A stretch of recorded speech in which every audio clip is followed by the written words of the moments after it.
All right, Bannock County Board of County Commissioners are now in session. First item on our agenda will be the Commissioners' report and invoices. And I didn't even have to come visit you today. I know. I was waiting. I didn't see any concerns. What's up with that? This is kind of a new record right there. It's like twice in the same week. And then this one, just for the record, this is a purchase of the water truck. This is going to be on ARPA funds. And this is a down payment of $24,500. So,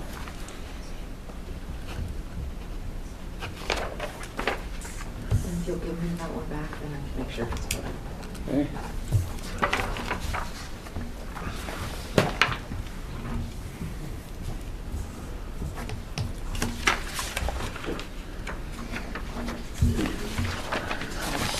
Trip to conference.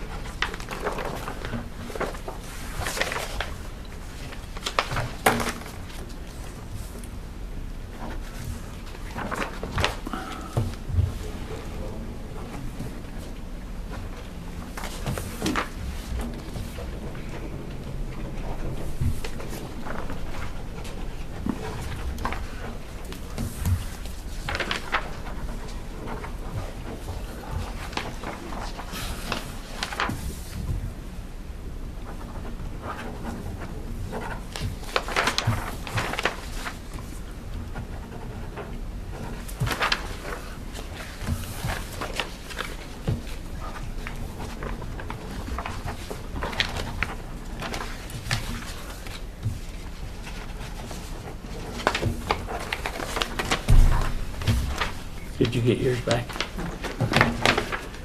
just want to push it in. I forgot. We're done with that one. Mr. Chair, I'd move that we approve the invoices, reports, and credit applications as presented. We have a motion. All in favor, say aye. Aye. Aye. All right, next we have proof of residency. And this is one that, by statute, they're supposed to have this to us by, what date? December 1st, is that what it is? And so we've gotten this and late, but there was also a glitch, supposedly, in so it didn't get sent to us. So we actually have the ability to deny this or to pay, and it's $500 for education. Concerns, questions? So is this for the current semester? So technically the student is in school? Yeah. It'll be This last. semester? All right. Well, we should probably take care of that then. Okay. A motion on it? Mr. Chair, I'd move that we approve the certificate of residency as presented. We have a motion. All in favor, say aye. Aye. Aye. And then this session, this is pay periods 1/13/24 to 01/26/24. Mr. Chair, I'd move that we accept the payroll report as presented. A motion. All in favor, say aye. Aye. Aye.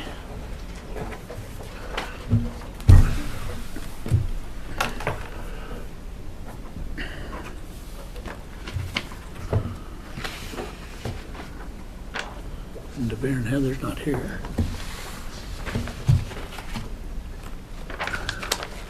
Scott? Scott. I'm going to excuse myself. Okay. Go to Board of Health. Okay, Scott? Good morning, Scott Crowther, Event Director, Business Manager.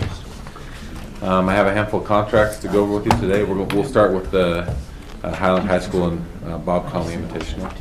So, you guys come on up.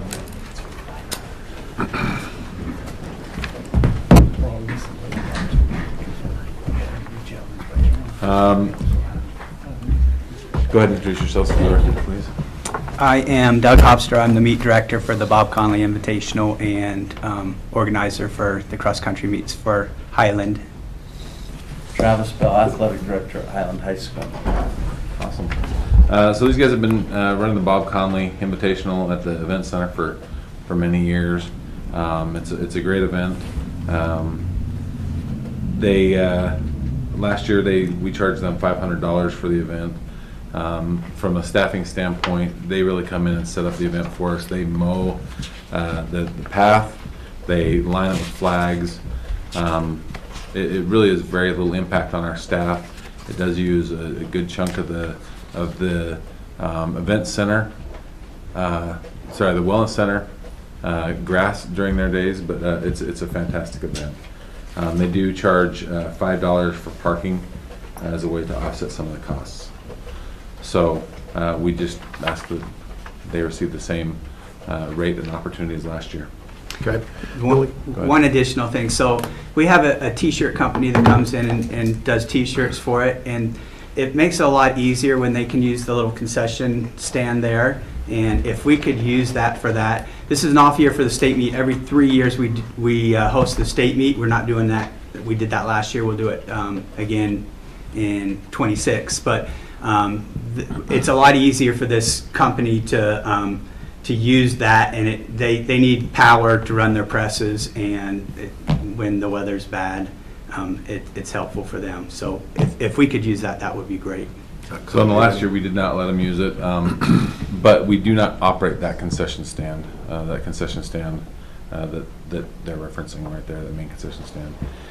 There's like 1 or 2 days a year. We've tried running it through the year. It just doesn't generate enough revenue to justify keeping it open. There's 1 or 2 days a year that we may run it, but this is not one of those times we would run it. So the space is available in that concession stand. What's your opinion on that, yay or nay? That just doesn't impact us. The big thing would be just going over there and making sure that it's clean and taken care of before, and making sure it's clean after the fact. That's all we're really looking at. Okay. I know a question Commissioner Moser had was about a certificate of insurance. Do you guys have something like that that you can provide us? Yes, we do. All of that? Yeah. Okay. Commissioner Crowder, do you have anything? This is, so we have the public, we have this event going on, but we have the public coming in and out of the center as well. Mm-hmm. So I'm concerned about how this parking works. I don't want, like, if I was going up there, I wouldn't want to be driving up to use the event center and then someone stop me and ask me if I'm in this, or do I have $5 or whatever. Mm-hmm. How does that work? Because I don't want members of the public stopped when they're trying to just go up and use the event center. So in that main parking area, for this event, they do stop people from parking in that main area. They charge them for that event if they want to park in that main parking, that center parking. There are many other parking areas that are not charged, that they can still access the wellness complex. They can go up by the amphitheater. There's all the parking up by the amphitheater, the basketball courts that they can utilize, as well as all the gravel parking lots that are free as well. And sometimes they do pull in there, and our ticket takers, which is a lot of times myself or Doug are there, if they say they're use the facility, they are not charged. So I go to a lot of these events. A lot of the kids in my ward and my neighborhood run, and so I'll go down and ride bikes. And I've had concerns about this same issue, John. And so I've specifically sat there on my bike to watch how that interaction happens. And I've seen a lot of people say, whether they're lying or not, who knows, really. But I've seen people say, I'm just here to take my kids to the park, and there's okay, and they let them ride in, and they go park over by the park. And I didn't watch them after that to see where they actually go. But the interactions are really pretty simple. And if somebody says they're there for some other purpose, we're going to fly a kite over on the other side, okay, go park. But most people figure it as, if they're there to watch the runners, they figure it as some sort of a offsetting cost type of a thing, and pay the $5 and go park. It's a pretty good interaction, as I've seen. I think I went to every event that you had last year. Which was a lot. Yeah. Yeah. And they're amazing. I think that's got to be the best facility. I haven't been to the other facilities in the state, but I think that facility has got to be the best in the state for It is. what it's used for And Doug did you. an amazing job back, because the state actually decided to go to 3 sites.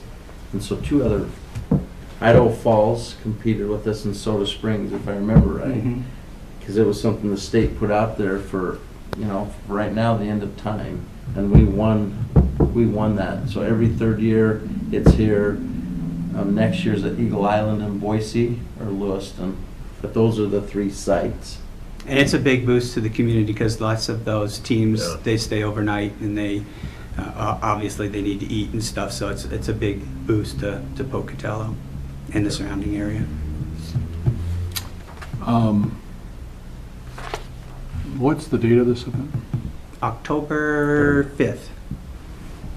And this year it'll Oh, be 3rd, one- October 3rd, sorry. and Thursday, this year October it'll 3rd. just be one event, because district and state will not be here. And we also have put in the thought, because it is so much, we talked about on the year of state, our district, we probably won't host district there because it's just too many events in one year. Right, Doug? Right. Another thing is we have the kids, they come and they help at the wellness complex. At least one day a year, we go up and we clear off all the weeds at on the BMX trail and try to give the kids an opportunity to pay back for you guys letting us use that and waiving some of the fee. And in recent years, we've started requiring that in some of the contracts with the youth participants. But to be fair, these guys did that before it was ever a requirement. They just show up with 30 kids and say, what do you guys need done? And just go down and start. How many people actually come and watch this event? A lot. So we have, of course, last year was a big year. We had 106 teams last year that came throughout the state. So this year, I imagine we're going to have 60 or 70 teams. And so you have parents and coaches and supporters. So Explain what the difference is every 3rd year. So the difference is, so this year we just had the Bob Conley. So the teams are not, when we have the state meet, teams throughout the state want to come and preview the course because it's the same course as the state meet. So this year we don't have. Roughly how many kids are on a team? Seven kids make up a varsity team, but many of these teams, especially the big schools, the ones especially from Boise, have 50, 60. We have 70 kids on our cross-country team. So 25 would be a decent average across everybody? I would say, yeah. Times 60 or 70, and it's high school and middle school. We do high school and middle, and we actually have a community alumni race too. At the end. How much money do you raise off this parking? Last year, I think that we got about $3,000. So the biggest expense for us is we have to pay for awards. And over the last couple of years, they've gone way up. So that parking basically covers awards. But then we also have to get course marking stuff for the course. And every year that costs $1,000, $1,500, $2,000. We have to pay for officials for the meet, which comes up to about $1,000. We have to get porta potties, which comes to about $1,000. And a couple other expenses that we have. So it does. We do charge an entry fee for the schools that cover some of it as well. So I can tell you, I like everything about it except the parking. Because I just do not like the idea of the public going up and use this and someone stopping them and they gotta answer a question about whether they're in this or that type of thing. I just don't like that at all. I would think there must be some other ways that you could generate the revenue to cover that, whether you have an ability to maybe have something raffled or something like that with the people that are actually participating with a booth or something. IHSAA does not allow for raffles, so we can't do that. Okay, yeah. Yeah, and I don't know. I don't know if people have complained or you've heard from people, but I haven't. Jason, since you've No, been up there. and really, I went specifically to watch this interaction because I didn't like the paid parking. But like I said, it's a really benign process. And yeah, when I've driven my Jeep down there to park and watch, I paid $5 and parked right there. But the interaction was really pretty easy. I've also taken my daughter down to play soccer and go to the other side, and so we're taking equipment and things. And I said, I'm here to play soccer on the Bannock side and not paid and gone in. And it's not a question. It's just, I'm not here for that cross country, and they let you in. We do this every year. It's every year, yeah. I'm going to tell you what. I'm not going to object to approving this as it stands, including the parking, based on what these guys are saying. But I would really like it if you guys would kind of think about some other ways that you might be able to generate the revenue you need but not having to stop the public going through for parking for next year. Okay, we'll see what we can come up The only with. thing I could think is we would have to pass it on to the teams, and charge the teams that difference. Well, maybe something will come up in the next year. We'll find out. All right, so I will make a motion. I will move that we accept the contract for a $500 fee and allow the usage of the concession stand area for them. We have a motion. All in favor, say aye. Aye. Aye. Okay. Thank you. It's a good meet. Thanks, guys. Thank you.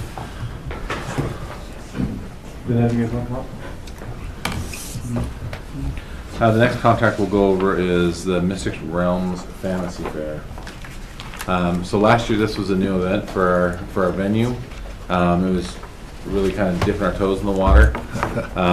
We allocated a front section of the property that doesn't actually have a fee associated with it. We came up with a fee, and then during the event, we actually sold alcohol on their behalf, or we sold alcohol during the event.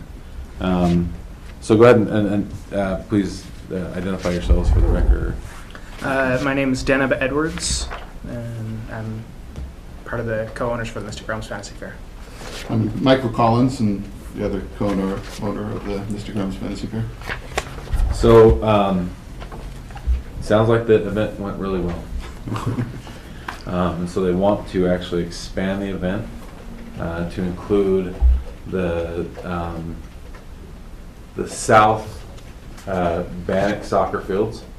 So I think there's 2 or 3 fields over there, and everything south of that until Fairgrounds Road. So it would include the kind of maze area down there, and then that small area that we gave them last year. Last year, they put up some temporary fencing. They brought in some vendors. It was a pretty big event. So we've increased the fees to reflect the cost of renting those additional fields. And then we would also continue to sell the alcohol at our as part of our take as well. And then we would support them through the fair. It would go June 27th through July 1st. So everything south of the gravel parking lot is Yes. essentially all the way to Fairgrounds Road. So, and it doesn't impact or impede any of the use of the venue, aside from where they're actually renting. So it doesn't change the trails. It's got to have the fencing would have to go around the trail so people could use the trail system. But yeah, it's a crazy event. I heard it went very well last year. Way beyond our expectations. We were hoping for like 800 attendance. We had 2,800 people. 2,000 of it was on Saturday. And then Sunday was bad weather. We still had 800 people come through. Yeah, we were not expecting that big of a turnout, and ran out of food. We ran out of everything. So it was a grand success, and we're expecting it's just going to continue to grow right now. Cool. We've already almost doubled our vendors applying for the fair. And we've got, we opened up pre-sales for the tickets, and our first set of sales was from California. Nice, nice. We have a contract in works also, if this helps, with a security agency to actually have professional security on site too, day and Okay. night. I think that's great. That's great. Well, like I said, I heard a lot of positive things about it, so I think it's a great event. My nieces and nephews actually drugged me to this event, Uh-huh. and I had a good time. It was pretty fun. And I thought, oh, we'll go, because it was the bad weather day. Oh, So you went we Sunday? were out camping, and so we drove back into town for this. And it was busy, and it was really pretty fun, kind of outside of my normal scope. But my nieces and nephews are into it, and they loved it. And it cost me $80 in a big blow for my daughter.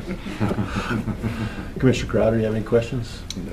All right, then I would move that we approve this agreement for the Mystic event as presented. All in favor, say aye. Aye. Aye. Thanks, gentlemen. Good luck. Thanks. Thanks, guys.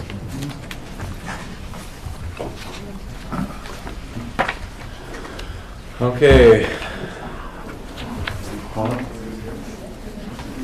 So the next couple contracts are all through with their agreements with Snake River Doodles. So we'll have them introduce themselves and then we'll kind of go through each one of those contracts. My name's Nicole Jorgensen with Snake River Doodles. And we have a few events, some of them that we did last year to do this year, as well as our haunted house that we host in the D barn at the event center in October. So do you want to just start with like the, let's see. May 3rd and 4th, we have Southeast Idaho Days. It's just the grass area on the corner. Like we'll have an inflatable company that comes and brings in their big carnival inflatables, a petting zoo. It's mostly just for kids on the corner. For the 2 days, we have live bands that come as well. Everybody performing, everybody coming from Southeast Idaho. And so on that event, I know Commissioner Moser had a question about the insurance. Right. And we did talk to them about the insurance. They do carry a $2 million insurance policy for the events. And the Adventure Zone Inflatables carries $3 million on their own as well. Okay.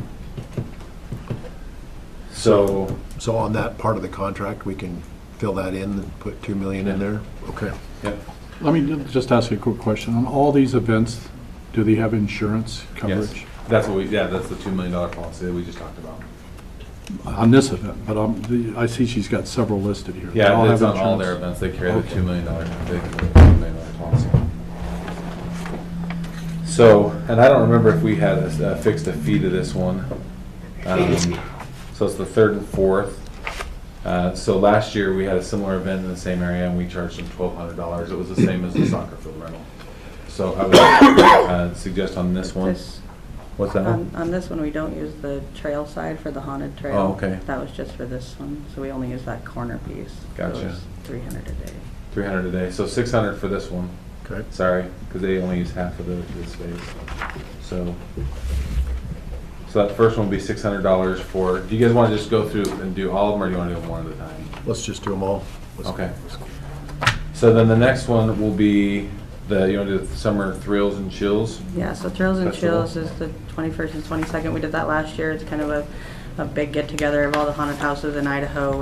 It was a lot of fun. We had a lot of people, and then that night we haunt the trail, that little trail area, about from 9 to 10 p.m. We had a big turnout. It was a lot of fun. And we do carry extra insurance for the haunted trail, because haunted houses are kind of out of the realm of most coverages. So we carry extra haunted house insurance as well. So again, if I just put the $2 million in there as the insured, then you're okay. And then what's your fee on that one, Scott? That's $1,200 on that one. 1,200. Mm-hmm. Okay. And then Hooktail Kids Day is July 27th. It's just the one day on the corner piece. It's also inflatables, petting zoo. This is a 4th year annual event on that one. We always have a good turnout. It's fun. Just a few hours on a Saturday. Okay. What's your fee? It was up $300 on that one? $300? And we have the same $2 million in insurance now. Okay. And then the last one is the haunted house that they run every year up at D Barn, which is gaining in popularity. And on that one, we do a revenue share on that one.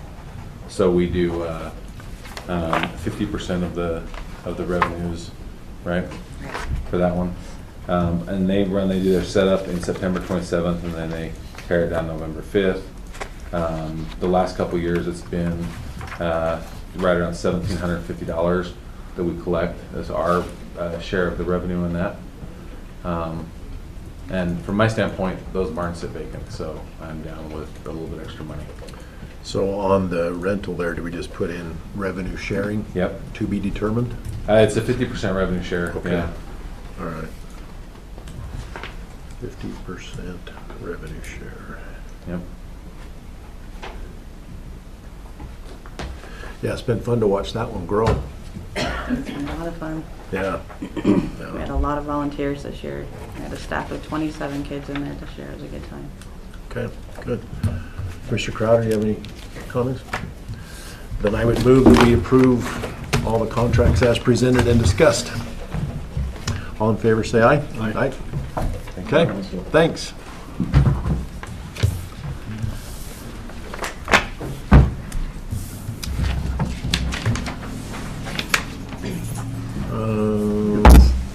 We'll have you come back in just a second. A year later.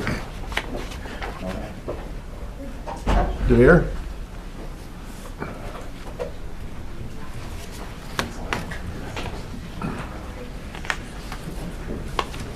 Good morning, Commissioners and everybody else. Good morning. How are we today? Good, how about yourselves? Good. What you got for us? My name's DeVere Hunt with Best LLC. We run the Crisis Center here in Idaho Falls. And so I think what we're discussing is the contract that Bannock County has with the state and everything going on with Magellan. I don't know if Chantel, I don't know if she's part of this or not, but I think it's just kind of having a conversation about where that all stands. Our contract with you guys expires in April, but Magellan and DVH have pushed their date past your date with the state. And I know that I've seen some emails that have come out in regards to extending all of those contracts.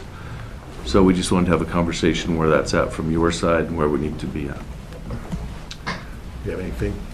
The only comment I have is we can extend this contract, but it needs to be contingent upon the state finally getting us the contract to provide us the money to flow through to. Right. And I think Ryan Phillips. You might need to sent- introduce yourself Oh, now. My name is Heather Moore with Best LLC. Official here.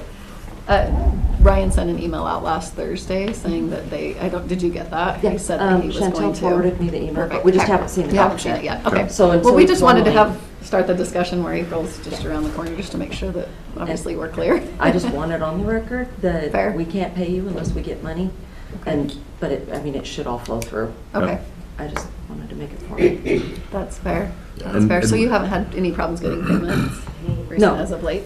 No. Perfect. Okay. No, everything's been flowing fine. Because we don't have the contract that formally extends it, Fair. we just want to make sure that that's acknowledged. And my guess is the contract will probably only extend through June 30th. Right. Because that was the date that Magellan, DVH, and Optum all agreed that they're pushing to try to have that conversion. And so, but Ryan's your guy. We just want to have a conversation to make sure we're aware of it, that we're wanting and willing to sign a contract to get us to the point of that transitional point. So. Okay. Chantel, you have anything to add? No, that's exactly it. Okay. John, do you have any thoughts? Really, I guess we're just waiting for this contract to come before us, Yeah, right? I think from our perspective, we love the relationship. We're happy with the direction. Things are going fantastic, and so Perfect. I think we're in support of this. Just once we get the documentation that we're comfortable with, then I think we're good to move forward. Perfect. We appreciate that too. We really feel supported by the county and the community, really. We're hitting record numbers this year of the amount of clients that are coming through the center. So obviously anything that we can do to, I guess, mitigate any disruptions in those types of service because of payment would be awesome, so. Yeah, and we were meeting with the Health Trust yesterday, and they're explained their commitment to helping make sure this place keeps going, and some things they're looking to do to continue to make it a nice facility for everybody. So I think the community really is behind you in what you're doing and the service that you're providing, and so. Well, thank Sean's you. awesome. Yeah, Sean's been great to work with. So the one thing that we probably at some point need to discuss is there's going to be some changing in how things are set up as far as the advisory board goes. And so I don't know what role, I hope that the county commissioners and Bannock County wants to continue in working in a role with an advisory board for the crisis center. The way that has worked and what we've negotiated in Bonneville County, just if that works similarly, the county is going to continue to have a person on our advisory team, because what it does is it shifts, because the probability is that when this contract comes in, it will extend it to June 30th, then the contract will all shift financially underneath Magellan. That's how the state has had it designed. And so at that point, the county contract with the state will probably end at that point. But we don't want to lose the relationship and the connectivity with the community, with the commissioners. I think it's been a great relationship. And so we would request that when that time comes, and Chantel gets to vote herself in, but we would really like to continue to have a representative on the advisory board. We'll probably have to restructure the advisory board I don't know if there's anything you guys have to do as a commissioners to dissolve the advisory board or not. It's a board that is advisory to you guys, so I don't know what needs to be done with that. So we'll need to create a new advisory board, and we would like to request Chantel's presence on that advisory board at that time if she's willing. We kind of discussed it a little bit. So you guys can have that We like conversation. Chantel being involved in stuff. She does a great job with that. She really So does. She's She really a does. great liaison for us. We're So- lucky to have her. Well, we would certainly entertain that. I think, you know, again, as a community, we're supportive of what you're doing, so whatever we can do to help out. Okay. So we get to that point, let us know. I do think we have to make a formal resolution to dissolve that advisory board, and then after that, we can go from there. Okay. Am I right? At that point, I assume too that Chantel's position would probably be an advisory board member versus I think that she's assigned there through the commissioners, and so that might be just a slight change in title. Okay. I think that means she has to bring donuts every third meeting. I can't remember It's the third exactly how that's Wednesday, set up. so Is that the makes third? sense. We can negotiate. I think that's how that works, as long as there's sugar donuts and a few different things. There's some important parts there, so. Okay, sounds good. So- Well, we'll look forward to that conversation then. All right. Okay. All right, Thank you guys so much. Thank you, Appreciate it. commissioners. Appreciate Appreciate you. it. You guys have a Thank you good so day. much. See you guys. Christie? Mr. Clauser, Comptroller, I have for the board, and this is, at this point, a rough profit and loss, only because, as Scott and I were reviewing this, we've got some sponsorship monies that I think are put in a different fund that I need to track down and include in here. The other reason it's, in my opinion, a draft is because we've got some learning opportunities to take from this year. A lot of the monies, you'll see a column that shows grouped. The credit card concession money is included in there if you follow across from the concessions line. So you can see some of these concerts don't have concession money broken into them. Right. It's because it was all lumped into one. So And that's through the stripe? That's why that all got lumped in there? through Square. Or square, yeah, square. And then also, when we first received some of the monies, it was just put into the concession line. I could go through and break all of that out, but I wanted to see if the board really needed that information, or if we could just take it for what it is for now, because that's going to be extremely time consuming. So what did, say that again for me, please. So on the concession revenue, because it's all lumped, some of the information I can dig out, and like the cash sales, we can dig those out and put into each concert or each event. But the credit card ones, I think, will be a little bit more difficult. I didn't do that at this point, just due to timing. One, we wanted to get this presented soon, but also, I didn't know if we needed to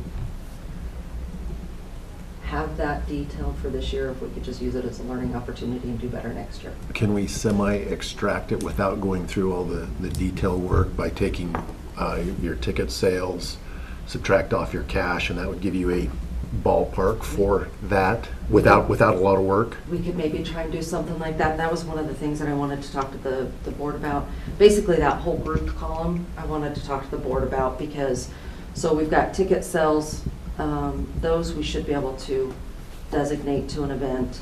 The concessions, to see how the board wanted to do that, if you wanted it exact, or if we could do some sort of rounding.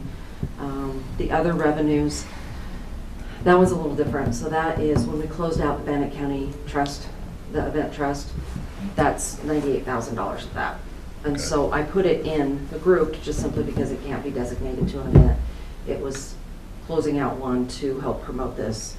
The $118,000 in sponsorship money, those are for multiple events. So we could do that on a percentage basis. We could do that on a flat, say 5 concerts, divide it into 5. So it was kind of to get that information from you. Then when you look at the expenditures, we've got the employee salaries and benefits. That's 2 different employees plus a bunch of temps. Do you want to proportionately split those out? Operating costs, some of those are startups, some of those are like the porta potties, and some of, just event related, but we could break some of that out by the event, or we could proportionately do that. We get down to concessions, that's kind of its own expense beast. So we could also, if you look at this, we could drop concessions down to the bottom and then just do revenue and expenses and do concessions as kind of its own event and do a profit and loss on it, but then that distorts from the concert because you need to include some. Right. So, D, My- that's draft. Hey, My thought is, I like to see some of the concession stuff broke out because we need to have, that's kind of an important figure. Because Yeah. we're shooting for $20 to $25 per head. And if we could, even if it's an approximation, so we know where we're at in relation to that, I think that's important. But the rest of it, I'm kind of okay with just a bottom line for the season as a whole. so in the future, we have to break it out because the direction we're heading, we have to have it split out. So we've got some ideas on how to actually separate this stuff out. It will be more work on the front end than maybe on the back end. But as we go through and talk about these and we ask questions about shows, if you guys have questions about shows, if we could not refer to the artist's name, because I just don't want to get into any weird contractual issues if we can avoid those. But what we'll have to do, so at the end of the year, like we had kind of talked about before, any remaining alcohol that was not open, the folks take that back and then they will do what's called a refresh. So next year when we get ready to sell, they'll actually give us back that money. They don't do a credit. They will refresh what we had. So next year with some concessions that we didn't sell and some alcohol we didn't sell, we could probably run our first event without buying anything new. But one of the things we have to do is we actually have to create kind of a store. So we are the store and then we sell it to the event so that we can capture accurate costs and expenses for those events.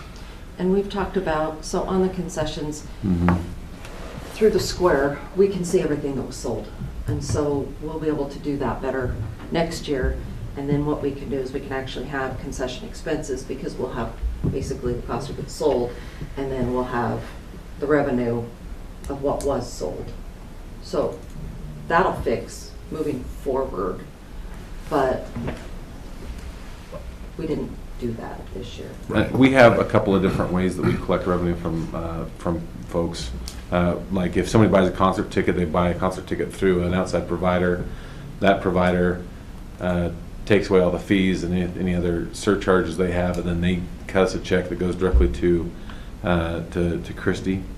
We have our rec desk where we have all the reservations for our venue. That's where we take money for like people that rent horse stalls or that doing that stuff.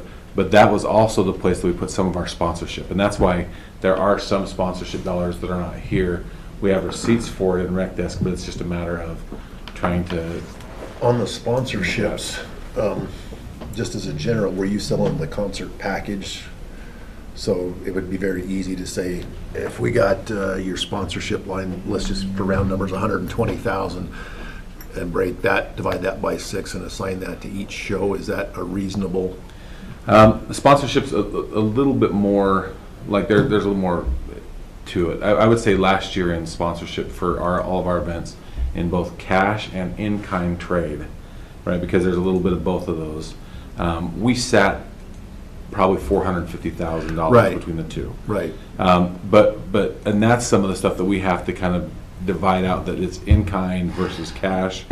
And if it's cash, there's usually something that is part of that, like a bundle package. And we broke that down last year. We had different tiers.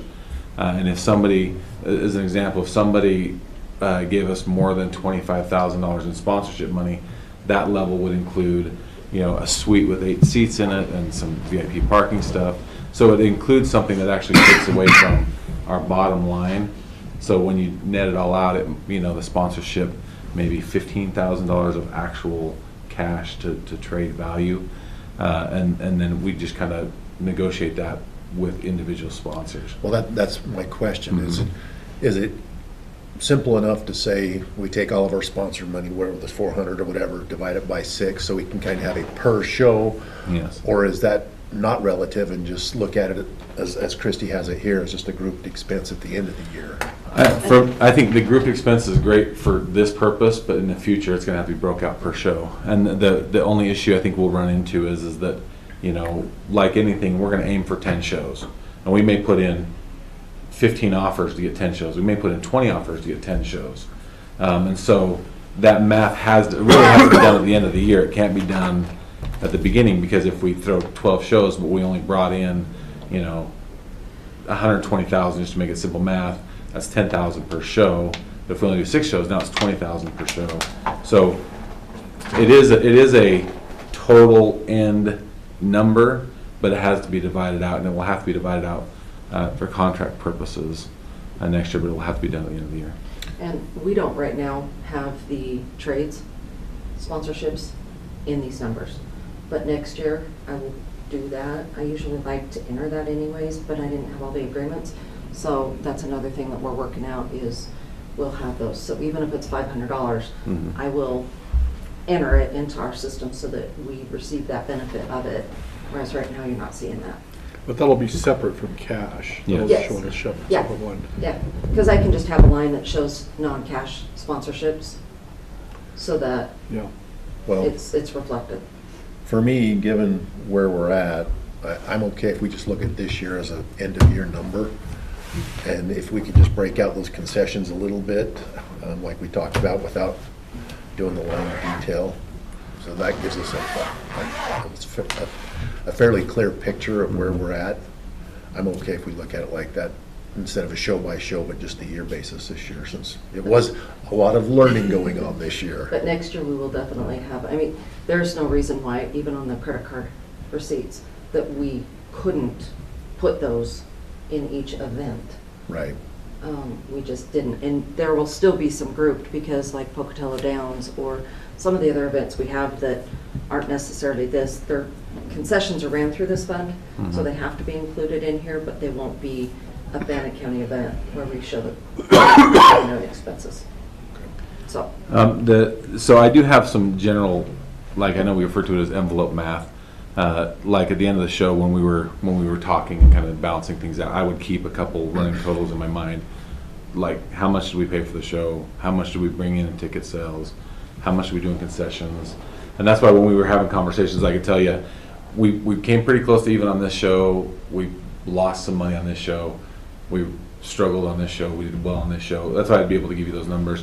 As far as concessions revenue, the number that we look at, as far as like an industry standard, is total concessions revenue divided by the number of attendees, right? So it doesn't take into consideration our cost margin. This year, our cost margin was a little bit higher than we would have liked to have seen it. But again, that's us working through the process, and we've already begun to make adjustments to address those issues in next year for sure. But we want to have that as about a 35% margin, and this year we're a little over 50%. And then we do have a couple of employee salaries, like one of our employees that does food and beverage, we can lump her salary in with the concessions, but the other salary we have to kind of take out of the bottom line, right? So there is going to be a little bit of math. It's, you know, but we will have that, because that's one of the things we've got to have for our, you know, But our future. concession per head number, we were pretty close to what the industry standard was, wasn't it? Yeah, so I know on some shows we were $18 to $20 a person, which is really good. I mean, the year before, I think we averaged less than $9 a person. On a couple shows, we were in that $10 to $12 range, but if you look at it, those were days it was rainy, junky weather, you know, and we kind of struggled all the way around. I would say on our average last year was probably about $17 a person. Okay. And we'd love to get it up, but a lot of calculations are based off $15 a head. If we can get it to $20 a head, we're doing really, really well. Okay.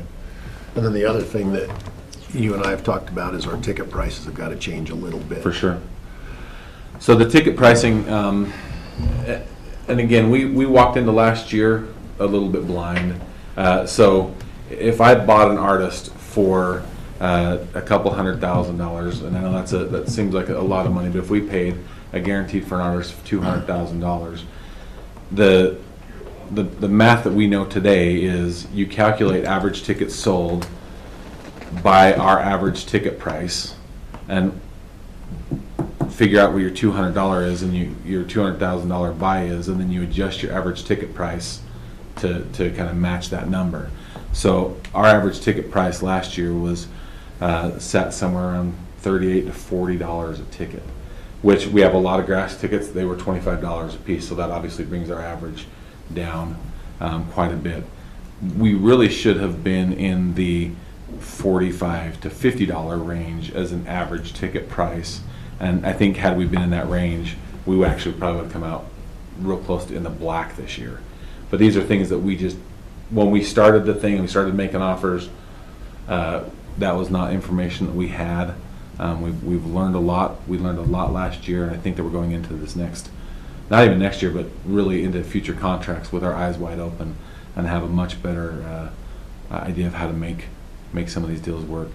We also knew going into last year that we had some reputation issues that we had to overcome, and I think we ended up paying more for artists to just get them to the venue to overcome some of those reputation issues, that we believe in the future we can actually pay less to get the same caliber artist. John, do you have anything? On this, on these numbers here, I see in some rows, like concessions, you have some artists where you have actual numbers, and then you have the group number. Are those accurate, the ones that are for a specific artist? Yeah, they're probably a little, some of them could potentially be short because of the credit card. So all of the credit card concessions are lumped into the grouped. It was So cash some sales. of this grouped could go even to the ones that are Yes. specific, okay. Yeah. And The if only I- column that I can tell you that is 100% accurate is 4th of July. That profit and loss on that one, those are all specific numbers for that event. Oh, is There that right? might- We And did that sell some counts as an concessions event. on the 4th of July as well. I just lied to you. There's some That's the only- concession money that should be in there. My bad. So I've been tricked again. So, But not intentionally. that's okay. Intentional, unintentional. All right. So next year, if I understand what you're saying correctly, we are going to get actuals for every Yes. event, and we're going to know everything that, all the revenue that came in, whether it's concessions, ticket sales, whatever. Yep. Every Side, expense whatever. just for that event, it's all going to be broken down. We will always have some bottom line expenses and potentially revenue that we can't allocate to an event. Travel, education, if we have any one-time spends, like this year we bought drapes, the Connexes, there's always going to be some of those things Sure. that we can't designate to an event. Right. But we should have accurate numbers for the events because we'll make sure that it's broken out before it's receipted. Okay. And so part of that too on our end is setting up, like in our Square system, setting up an actual event in Square so that it can track the money that was generated from that. I think there are some ways that we can do that. Well, we have to, and we have to, it's record keeping. Most of it we can do by date, Mhm. except concessions will get a little difficult if you've got multiple events going on. So that's the only one we'll have to, but all of our Square units are numbered, so we should be able to say, okay, these go to here. We'll just have to make sure we receipt it the right way so that we can break it out. But I can already see how we can make it work, so we'll be meeting and we'll just set the plan in place of how we can actually implement it. We committed to 3 years, and I think our year one was a very good year. We covered a lot of ground, industry-wise, community-wise, and within ourselves. So I think we're headed in a good direction. It's nice to see some numbers, and we're good. Anything else? Nope. Okay, I think we're done. Thank So you. with that, we will stand adjourned.